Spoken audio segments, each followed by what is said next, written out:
कहा है कि ज्ञान ऐसी चीज है जो मुक्त कर दे। ज्ञान का मतलब ही है जो मुक्ति दिला दे, जो जीवन में सुख शांति दिला दे। लेकिन वर्तमान में ज्ञान हमें मुक्त करता हुआ नहीं दिखता है। वर्तमान का ज्ञान शब्द ज्ञान तक है। वर्तमान का ज्ञान आजीविका ज्ञान तो देता है। वर्तमान का ज्ञान हमें धन कमाना सिखाता है, लेकिन आत्म उपलब्धि नहीं सिखाता है। दिन पर दिन विश्वविद्यालय बढ़ते जा रहे हैं, क्लासें बढ़ती जा रही हैं, स्कूल बढ़ते जा रहे हैं, कोचिंग क्लासें लग रही हैं, गुरुकुल बढ़ रहे हैं, हॉस्टल बढ़ रही हैं, लेकिन बच्चे प्रतिभावान दिखाई नहीं देते हैं, क्योंकि मात्र उन्हें शब्द ज्ञान दिया गया है। और मात्र शब्द ज्ञान आजीविका तक तो ले जाएगा, लेकिन आत्म उत्थान तक नहीं ले जाएगा। मात्र शब्द ज्ञान उन्हें जीने की कला नहीं सिखा पाएगा, सिर्फ पेट भरने की कला सिखा देगा, कुछ आगे बढ़ने की कला सिखा देगा। जबकि हमारा ज्ञान ऐसा होना चाहिए जो हमें मुक्ति की तरफ ले जाए, क्योंकि ज्ञान वही ज्ञान है जो हमें मोक्ष की तरफ ले जाए। ज्ञान उसको हम कैसी ज्ञान कह सकते हैं जिसको पाकर के आदमी नीचे उतर जाता हो, जिसको पाकर कि आदमी और पतन की तरफ चला जाता हो। वास्तव में इन 1000 साल में कहें या 500 साल में दिन पर दिन ज्ञान बढ़ा है। दिन पर दिन सभ्यता के नाम पर बहुत कुछ विकास किया है। जो आज हवा में उड़ते हैं संत वृक्ष की छाती पर, वे भूल रहे अपना गौरव। कल की पुराण की थाती में चिर शांति नहीं दे पाएंगे, अभिमान चलायत होता है। और इस बीतराग विज्ञान बिना विज्ञान आज का धोखा है। इस बीतराग विज्ञान बिना विज्ञान आज का धोखा है। आज हमने विज्ञान का ज्ञान तो किया है, पदार्थों का ज्ञान हमने किया है, लेकिन परमार्थ को भूल गए। हम प्रेम की परिभाषा भूल गए। सच्चा ज्ञान वो है जो हमें सुख शांति दिला दे। वर्तमान के ज्ञान ने हमें विकास की चरम सीमाएं दी हैं। आज आदमी आकाश में उड़ना सीख गया है, पनडुब्बियों के माध्यम से समुद्रों में तैरना सीख गया है, लेकिन अफसोस है कि इंसान इंसान की तरफ जीना नहीं सीख पाया। आज की शिक्षा ने इंसान को ऊपर से अभिमान दिला दिया, लेकिन अंदर से उसके जो सहज गुण थे, प्रेम और वात्सल्य था, उससे अधूरा कर दिया। इंसान बढ़ गया और इंसानियत कम हो गई। सामान ज्यादा हो गया और आदमी खो गया। हमने बहुत महंगा सौदा कर लिया कि हमने सिर्फ शब्द ज्ञान को लेकर आत्मज्ञान को खो दिया। हमने उम्मीद ये की थी कि जब ज्ञान बढ़ जाएगा तो जिंदगी बहुत सुखद हो जाएगी, लेकिन मुझे लगता है कि जितना ज्ञान बढ़ा है वर्तमान में, इतना किसी सदी में ज्ञान नहीं था। लेकिन जितनी अशांति इस सदी में है, शायद और किसी सदी में नहीं थी। आदमी इतना क्षोभित, इतना अशांत हो गया, इतना दुखी, इतना त्रस्त हो गया है कि हर आदमी सोचता है कि जिंदगी बेकार है। इसको हम ज्ञान कैसे कहते हैं? एक बार की बात, बुद्ध का कहीं आगमन हुआ और जुदास नाम का एक व्यक्ति बहुत दरिद्र था। उसके पिछवाड़े में तालाब था और तालाब में उसने सुबह सुबह देखा, जैसे ही नींद खुली, कि एक सहस्त्र कमल खिला हुआ है। वह खुश हो गया, क्योंकि उसके घर में इतनी गरीबी थी कि 2 दिन से खाना नहीं बन पाया था। उसने सोचा कि इस कमल को ले जाऊंगा। उसने सोचा इस कमल को ले जाकर कहीं बेच दूंगा तो शायद 2-4 दिन का काम चल जाएगा। इस कमल को कहीं बेचूंगा और कोई दाम दे ही देगा, क्योंकि बेमौसम का कमल है, और 1-8 रुपये में कोई ले लेगा तो 2-4 दिन का काम चल जाएगा। लेकिन जैसे ही वह उस कमल को लेकर सड़क पर निकला, पथ पर निकला, अचानक एक सेठ का रथ रुका और कहने लगा, जुदास, ये कमल मुझे दे देना, मैं तुम्हें 500 स्वर्ण मुद्राएं दूंगा। जुदास सोच रहा था क्या हो गया सेठ को।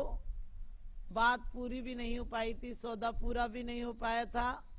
अचानक दूसरा रथ आया, मंत्री का था, और वो कहने लगा मंत्री कि जुदास मत देना तुम इसको, हम ले लेंगे, और जितना सेठ देगा उससे दुगना हम दे देंगे।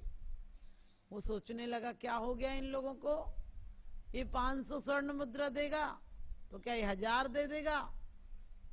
और जुदास ने कहा क्या हो गया, आप लोग एक छोटे से कमल के लिए इतनी बड़ा मुद्रा देने को तैयार हो। अचानक राजा का रथ और आ गया और राजा ने कहा जो ये देते होंगे उससे मैं 10 गुना दे दूंगा और साथ में तुम्हें 500 गांव भी दे दूंगा। तुम्हारे जन्म जन्म की दरिद्रता मिट जाएगी, तुम्हारी पीढ़ियां सुखी हो जाएंगी, तुम्हें कभी कमाने की जरूरत नहीं पड़ेगी, तुम ऐसो आराम से रहोगे। आज गांव के सबसे निम्न दरिद्र हो और कल के रोज समाज हमारे गांव के सबसे बड़े श्रेष्ठी हो जाओगे। और वो कहने लगा पहले ये तो बताओ क्या हो गया आप लोगों को, आज 1 रुपए का कमल भी सोच कर नहीं आया था, 1 रुपया भी देने वाला क्या पता मिलता तो मैं अपना सौभाग्य समझता। आप लोगों ने इतने इतने दाम लगा रहे हो, क्या हो गया आप लोगों को। अचानक मंत्री ने कहा कि जुदास बात ऐसी है कि गांव में बुद्ध का आगमन हुआ है और जब बुद्ध आए तो हम सोचते हैं कि कमल उनके चरणों में चढ़ा दें, क्योंकि श्रेष्ठ के चरणों में श्रेष्ठ ही चढ़ाना चाहिए और बुद्ध जैसे व्यक्ति हो तो उनके चरणों में कमल चढ़ा देंगे, इसलिए इतना इतना मोल लगाया है। क्योंकि जीवन में धन तो फिर कमा लेंगे लेकिन बुद्ध जैसे पुरुष कहाँ मिलेंगे, इसलिए सोचा है और तुम हमें कमल दे दो, तुम चाहो जिसको दे दो। और जुदास कहता है कि अब सौदा कैंसिल हो गया, अब सौदा नहीं है, अब मैं माल नहीं बेचूंगा क्योंकि अब ये कमल मैं ही चढ़ा दूंगा। तुम पैसे से चढ़ा दोगे, मैं प्रेम से चढ़ा दूंगा। तुम्हारे पास पैसा है, मेरे पास प्रेम है, मेरे पास भी आत्मा है। अमीर आदमी यदि पैसे से कुछ दे सकता है तो गरीब आदमी दिल से दे देगा। और ये लोग बुद्ध के पास पहुंचे और जुदास कमल लेकर पहुंचा और उसने बड़ी भक्ति से आंखों में अश्रु भरकर कि कुछ नहीं ला सकता हूं, आज मेरे तालाब में कमल खिला था और उसको ही चढ़ाने आया हूं। उसके भक्ति के प्रेम के आंसू थे उसके सामने और वो रो रहा था फूट फूट कर और कह रहा था ये कमल स्वीकार कर लो, मैं बड़े भावों से लाया हूं। और बुद्ध ने अपने शिष्यों से कहा कि जुदास भले शब्द ज्ञानी नहीं, भले उसे शब्द ज्ञान नहीं, लेकिन सच्चा ज्ञानी सच्चा विवेकी बुद्धिमान ये है। लिख लो, आज सबसे श्रेष्ठ समर्पण किसी ने किया तो जुदास ने किया है, जिसने की क्षुद्र के पीछे, क्षुद्र यानी धन के पीछे धन को ठुकरा दिया और विराट को स्वीकार कर लिया, श्रेष्ठ मूलों को स्वीकार कर लिया, क्षुद्र मूलों को ठुकरा दिया। ऐसे व्यक्ति को ज्ञान नहीं था लेकिन वास्तव में वह बुद्धिमान था जिसने पैसे को ठुकरा दिया। और आज का व्यक्ति पैसे के पीछे प्रेम को ठुकरा देता है। आज का व्यक्ति दोस्ती करता है तो देखता है कि कौन मेरे स्तर का है, इस स्तर हम उसकी इज्जत से, उसकी साधना से, उसकी आराधना से, उसकी उपासना से किसी का स्तर नहीं देखते हैं। हम देखते हैं कि वो उसके पास कितनी दौलत है, चाहे वह चोरी से हो, चाहे बेईमानी से हो, चाहे डकैती से हो। जबकि कुंद कुंद स्वामी कहते हैं कि ज्ञान का अर्थ इतना है कि जो तुम्हें धर्म ध्यान की तरफ ले जाए, जो तुम्हें संसार से मुक्त करा दे, जो तुम्हारा पाप आश्रव छुड़ा दे। लेकिन आज हम जो ज्ञान देते हैं बच्चों को, सिर्फ प्रतिस्पर्धा देते हैं, ईर्षा देते हैं, अहंकार देते हैं। हम पहली क्लास से बच्चे को कहते हैं आगे निकल जा, सबसे आगे निकल जा। यदि बच्चा 60 बच्चों में आगे निकलता है तो माँ बाप खुश होते हैं। यदि वही बच्चा 60,000 में आगे निकल जाए, 60 लाख में आगे निकल जाए तो माँ बाप का अहंकार भी तृप्त होता है और बच्चे का अहंकार भी तृप्त होता है। वो सोचता है कि हम बहुत आगे निकल गए। लेकिन कभी विचार करो, बच्चों को पढ़ाओ लेकिन बचपन से अहंकार का भूत मत दो। बच्चों से कहते हैं दौड़ जाओ, आगे निकल जाओ, आगे निकल जाओ। बचपन में माँ बाप कहते हैं आगे निकल जाओ, जवानी में पत्नी कहती है आगे निकल जाओ, बुढ़ापे में बच्चे कहते हैं आगे निकल जाओ, आगे निकल जाओ, दौड़ जाओ, कहीं दौड़ जाओ, कुछ पालो। जबकि दुनिया में पाने जैसा कुछ है ही नहीं। दुनिया में पाने जैसा है तो सिर्फ आत्म उपलब्धि है। दुनिया में पाने जैसा है तो सिर्फ आत्म गौरव है। लोग गौरवान्वित करते हैं बड़े बड़े पदों को पाकर, लेकिन पदों को क्या पाना है? पाना है तो एक बार परम पद को पाना है। पाना है तो दौलत नहीं पाना है, पाना है तो वो धन पाना है जो धन के बाद कभी दरिद्रता नहीं आती है। जुदास ने पैसा नहीं पाया था, लेकिन बुद्ध की नजर में, अपने स्वयं की नजर में आत्म गौरव पाया था कि उसने क्षुद्र को ठुकराने की हिम्मत की थी और विराट को पाया था। भक्ति को मूल्य दिया था, पैसे को मूल्य नहीं दिया था। वास्तव में वही ज्ञानी था। आज का व्यक्ति पैसे के पीछे कुछ भी करने को तैयार है। सगे भाई को, सगे माँ बाप को लोग ठुकरा देते हैं, क्योंकि गरीबी में अपना जो खास का रिश्ता होता है वो भी दूर हो जाता है। सभी हंसते हुए मिलते हैं जब तक 4 पैसे हैं, सभी हंसते हुए मिलते हैं जब तक 4 पैसे हैं, और गरीबी में न कोई पूछेगा कि आप कैसे हैं। गरीबी में न कोई पूछेगा कि आप कैसे हैं। आपको पता है, बनी पर देखिए लाखों निसार होते हैं, बनी पर देखिए लाखों निसार होते हैं, और बनी बिगड़ती है तो दुश्मन 1000 होते हैं। बनी बिगड़ती है तो दुश्मन 1000 होते हैं। जब आपके पास पैसा होता है तो दुनिया आती है, लेकिन पैसे को बड़ा मत मान लेना, क्योंकि हमारे आचार्यों ने, हमारे कवियों ने कहा है कि ज्ञान के समान कोई धन नहीं है, ज्ञान परम धन है।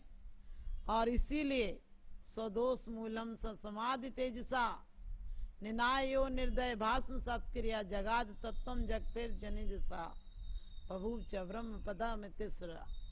कहा है कि वास्तव में भगवान आप स्वयंभू थे, क्योंकि आपने जगत के असार पदार्थों को ठुकरा दिया। आपने जो श्रेष्ठ आत्मा की अनुभूति थी उसे प्राप्त किया है। हमें भी आत्मा की अनुभूति क्या है? प्रेम है, वात्सल्य, करुणा है। बचपन से बच्चों को वो सिखाओ। हम बच्चों से पूछते हैं तुम टिफिन पूरा करके आए कि नहीं। बच्चों से पूछो कि बेटा किसी को हेल्प की या नहीं की, बेटा तुमने होमवर्क किया, किसी को नहीं आता उसे आगे बढ़ाया या नहीं बढ़ाया। सबको ठुकरा कर, सबको पद दलित करके आगे मत बढ़ जाना। अपनी जीवन में यदि कुछ पाना है तो फूलों की बगिया लगाना। खुश रहो, सलामत रहो, जीवन में खुशियां बांटो और खुशियों के पौधे लगाओ। और घर पत्थरों के नहीं, घर फूलों के बनाओ। घर पत्थरों के नहीं, घर फूलों के बनाओ। और लोगों को कांटे नहीं, फूल की सेज पर बैठाओ। क्योंकि एक ही भाव में भी कहा है कि भक्ति रचित मम चित्त से जिनित वास करोगे, मेरे दुख संताप देख किम धीर धरोगे। घरों में बाहर के फर्नीचरों से सुखी मत मानो अपने आप को। यदि दिल को परमात्मा को बुलाना है, जीवन में सुख शांति पाना है, तो वास्तव में प्रेम के बीज को डालो। तुम्हारे घर पर प्रेम की फुलवारी आ जाएगी। तुम यदि किसी को फूल दोगे तो फूल लौटेंगे, कांटे दोगे तो कांटे लौटेंगे। लौटने में भले थोड़ा समय लग सकता है। एक विलिंस नाम की महिला हुई, वह अपने हाथ में एक थैला रखती थी और थैले में से बीज डालती रहती थी। किसी ने उससे पूछा कि तुम बीज क्यों डालती हो, इस रास्ते पर तो तुम दोबारा नहीं आओगी। उसने कहा मुझे ये पता नहीं मैं आऊंगी या नहीं आऊंगी, मैं तो ये सोच कर डालती हूँ कि किसी ने डाले हैं तो आज खुशबू आ रही है इस पथ पर, कितने फूल लगे हैं, और मैं डालूंगी। मैं आऊं या इससे नहीं आऊं इससे कोई फर्क नहीं पड़ता, लेकिन कोई आएगा और वो फूलों को सूंघेगा, फूलों की सुगंधी लेगा। ये सोच सोच के मैं खुश हो जाती हूँ। और कहते हैं आप भी यदि किसी को फूल दोगे तो फूल लौट कर आएंगे। लोग सोचते हैं जीवन में कुछ भरना है। अरे जीवन को भरना है तो ज्ञान से भरो, जीवन को भरना है प्रेम से भरो, वात्सल से भरो, करुणा से भरो, दया से भरो, जो हमारे आत्मिक गुण हैं, जो हमें बाहर से भीख मांग कर नहीं लाना पड़ती है। यदि धन कमाओ तो जीवन में बांटना भी सीखो, क्योंकि कहते हैं जीवन में खुशी पाना है, जीवन में आनंद पाना है तो दूसरों को आनंद दो। गालियां दोगे तो गीत नहीं लौटेंगे, जीवन की डायरी में कुछ ऐसा लिखा जाए, जीवन की डायरी में कुछ ऐसा लिखा जाए जिसे सुबह और शाम बड़े प्रेम से पढ़ा जाए, जिसे सुबह और शाम बड़े प्रेम से पढ़ा जाए। हम अपनी जीवन की डायरी में क्या लिख लेते हैं? फिजूल बातें लिख लेते हैं। जीवन की डायरी में निंदा चुगली लिख लेते हैं, उसके बाद उदास होते हैं, क्योंकि जो तुम दोगे वही लौट कर आएगा। जीवन में सच्चा ज्ञान, सच्ची परीक्षा तो यह है कि तुम किसी को लड़खड़ाते देखकर बैसाखी बन जाना, उसका सहारा बन जाना। किसी के टूटे मकान को देखकर हंसी मत उड़ाना, उसके जाकर एक मकान बनवा देना। तुम्हारी 4 कोठियां जो तुम्हें सुकून नहीं दे पाएंगी, जो तुम्हें उसकी दुआएं सुकून दे देंगी। लेकिन आदमी ये सोचता है कि ज्ञान के माध्यम से, आज का आदमी ज्ञानी नहीं हुआ, चालाक हो गया। और चालाक व्यक्ति, चाहे हिटलर हो, चंगेल खां हो, औरंगजेब हो, और जितना आदर शाही हो, इस सब भिखारी मरते हैं, जोड़ते हैं और आखिरी में बहुत छोड़ते हैं। क्योंकि आपने देखा, मरने का दुख नहीं है, आदमी से जो सामान छूटता है, जो जिंदगी छूटती है, जो सांसें व्यर्थ चली गई, उसका अफसोस होता है। एक एक नस टूटती है, जिसके साथ संबंध था वो टूटता है। और जो ज्ञानी होता है वो पहले ही संबंध तोड़ चुकता है, उसे मरने के टाइम वेदना नहीं होती है। और सच्चा ज्ञान कैसा पाना है? हमने शब्द ज्ञान नहीं, हमें आत्मज्ञान पाना है। हमें जीवन में किसी के दुख दर्द बटाना है, बांटना नहीं है, दुख दर्द नहीं। जीवन में हमदर्दी, जीवन में प्रेम वात्सल्य लाना है, किसी की सहानुभूति। आप किसी के घर जाते हैं तो आपने गौर किया, सहानुभूति भी देने जाते हो तो तुम्हारी सहानुभूति में भी अहंकार झलकता है। किसी के घर जाते हो, बोलते हो अब कैसे काम चलाओगे? ये क्यों कहते हो कि कैसे काम चलाओगे? ये कहो हम हैं। किसी के घर जाओ, फूलों का गुलदस्ता मत ले जाओ, फलों की टोकरी ले जाओ, जो कम से कम खाने के काम तो आएगी। झूठे फूल, कागज के फूल मत लाओ, दिलों को फूल जैसा कोमल बनाओ। क्योंकि कहते हैं सच्चाई छुप नहीं सकती बनावट के उसूलों से, और खुशबू आ नहीं सकती कभी कागज के फूलों से। क्या करोगे? किसी के बाहर के चिपकाई हुई मुस्कान कब तक लाओगे? कब तक किसी को दिलासा दोगे? लड़खड़ाते दौर पर हंसना बड़ा आसान है, लड़खड़ाते दौर पर हंसना बड़ा आसान है, और गिरते हुए को थाम ले होता वही इंसान है। गिरते हुए को थाम ले होता वही इंसान है। एक विद्यालय में बच्चे पढ़ने गए थे और 3 बच्चों का शिक्षण पूरा हुआ, विदाई समारोह हो गया। गुरु से उन्होंने कहा कि गुरुजी हमारी परीक्षा हो गई। गुरुजी ने कहा परीक्षा तो हो गई, एक परीक्षा बाकी रह गई। जब विदाई समारोह भी हो गया, जाने का दिन भी निश्चित हो गया, बच्चे सोच रहे थे कि ऐसी कौन सी पढ़ाई है, ऐसी कौन सी परीक्षा है जो गुरुजी ने अभी ली नहीं, और हमसे बार बार कहते हैं कि तुम्हारी एक परीक्षा शेष रह गई। तो उन लोगों ने कहा कि गुरुजी वो परीक्षा कब होगी? गुरुजी ने कहा हो जाएगी, चिंता मत करो, फिर बुला लेंगे जरूरत पड़ेगी तो। और बच्चे अपने घर के लिए तैयार हुए। जैसे घर को जा रहे थे, जल्दी, बड़ी खुशी थी घर जाने की, और शाम का वक्त था। तीनों बच्चे अपना सामान लेकर निकल पड़े। शाम ढलने लगी, अचानक देखा कि रास्ते पर कांटे बिखरे हुए थे। वो 3 युवक थे, एक तो उसे छलांग लगाकर आगे निकल गया, दूसरे ने साइड से रास्ता देखकर थोड़ा सा बचकर निकल गया, लेकिन तीसरा उन कांटों को चुनने लगा।